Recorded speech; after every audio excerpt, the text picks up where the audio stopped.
আইন বানাতে পারে কে? আরো জোরে। অন্য কেউ পারে, কিন্তু আমরা অনেকেই বিশ্বাস করি না আমাদের রাষ্ট্র পারে। কে বলেছে পারে?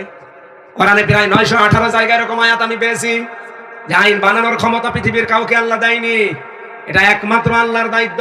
সূরা আলে ইমরান 4 নম্বর পারার 9 নম্বর পৃষ্ঠার 2 নম্বর লাইনের 154 নম্বর আয়াতের মাঝের অংশে আছে। এটা তাফসীরে ফি জিলালিল কোরআনে বেশি পাবেন, অন্য তাফসীরেও আছে। আল্লাহ পাক বলেন, নবী ওরা যদি প্রশ্ন করে যে আইন বানানোর ক্ষমতা আমাদের আছে, আপনি বলেন না এই ক্ষমতা শুধুমাত্র কার? আরো জোরে। আমরা তো এইটা চাই, আর এইটা চাই বলে অনেকে বলছে এটা রাজনীতি, এটা আলেমদের ধর্ম, ব্যবসা। আপনার ঈমান থাকবে? আপনি কি আমির হামজাকে বলছেন না আল্লাহকে বলছেন? আল্লাহ বলছেন আপনি বলেন কুল ইন্নাল আমরা কুল্লাহু লিল্লাহ।